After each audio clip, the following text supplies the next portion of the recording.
For my final piece of coursework, I decided to make a short film of the comedy genre. This is a common genre for short films, meaning that I had plenty of exemplar films available, which helped me to try and find the common conventions of both short films and of the comedy genre.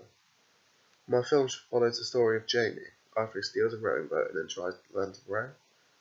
After watching short films such as 3x3 by Nuno Rocha and The Moped Diaries, I learnt that it is conventional for short films to have no more than 2 or 3 main characters, as there is no time for the audience to invest in lots of different characters. I adhered to this by having one main protagonist in my film, which is Jamie, and 2 other preliminary characters, which are only around in the film for around 20 seconds. This means that the audience are able to invest in Jamie. Also, it is conventional for short films to have little to no dialogue, such as in 3x3, with the audio consisting mainly of diegetic sounds to help the viewer relate to the location, and maybe a soundtrack or 2 to convey meaning to the audience. I have adhered to this, as I only have 1 line of dialogue in my film, which is used for comedic effect. I include diegetic sounds such as the water splashing and the birds calling, which links into location, along with 3 non-diegetic soundtracks, which I used to enhance the humour of certain scenes, such as when Jamie was struggling to row, and I included a fast-paced, comedic track. Due to the lack of dialogue, short films often rely on visual humour, using techniques such as facial expressions, body language, and editing techniques. This is how short films can utilise mise-en-scène just to improve the product.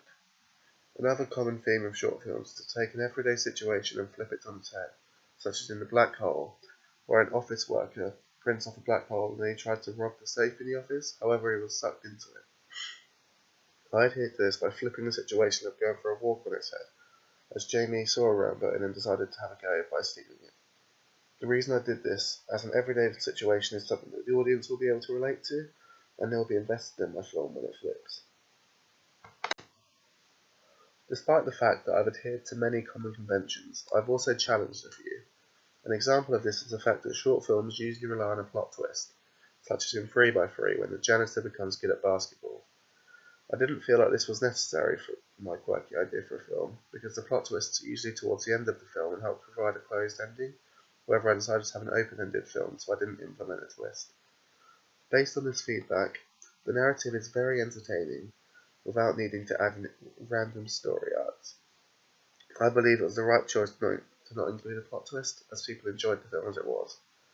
However, I did use Todorov's classic realist narrative structure, which most short films do, as it provides a simple structure which fits this type of film very well.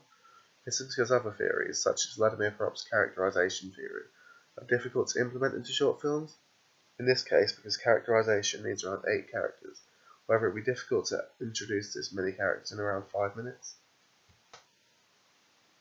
For my film poster, I studied examples from comedy films, as it's important that your audience understands the genre of your film from the poster.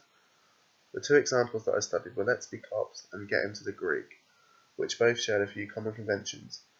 Firstly, they both relied on visual humour in the form of facial expressions to get the comedy genre across to the audience, presenting a film in a wacky way. I do adhere to this, as in my film poster, Jamie is putting a slightly bemused facial impression, however I do subvert it as he is low-key in my poster compared to the in-your-face approach of the posters I researched. I believe this is a good direction for my film, as it is a quirky, low-budget film when compared to Hollywood comedies, and I believe my poster gets us across to the audience. One convention I did adhere to was having the protagonist central to the poster, indicating that he is the most important character in the story, making the audience invest in him immediately. Also, audiences may see an actor whose work they like on the poster, meaning they would have an interest in the film. I decided to review a star and have a star rating on my poster, similar to the poster of Delicatessen, placing the points across the poster. This is conventional to use reviews on a film poster, as it may persuade the audience to see a film that has a good rating. When I was creating my film review, I looked at examples from different film review magazines, such as Total Film, Sight and Sound, and Empire. I learned lots about the common conventions of real media reviews, and I decided to base mine on Empire. My film review adheres to many of the conventions of real media products, such as including a large, attention-grabbing image at the top of my review, which conventionally contain key characters or scenes, as these are significant parts of the film. The image that I chose to implement presents the themes of the film and also shows the protagonist, as it is key that your main character is presented to the audience. Also, reviews typically have a set colour scheme, which I have adhered to by using a yellow, black and white scheme, which is similar to Empire magazine. The reason that I included this is because it makes my product look professional and helps it stand out even more, drawing the reader's attention into the review. In the bottom corner of my magazine article, there are always folios, which contain the issue date, the magazine name, and the page number. Another common feature is the use of star ratings near the start of the review, so that the reader instantly know whether a film is worth seeing. I included both of these alongside the large title, which has to be so big that the reader immediately knows what the film is.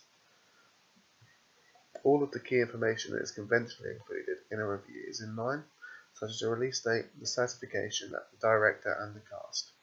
This is important as readers may have favourite directors and actors, and this makes it easy to see if they're in the film. I included a large attention-drawing quote in the middle of my review to make a certain point amplified. I ended the review with a verdict section, which is in all Empire reviews, which usually contains some form of pun. I included this, playing on another meaning for the word row.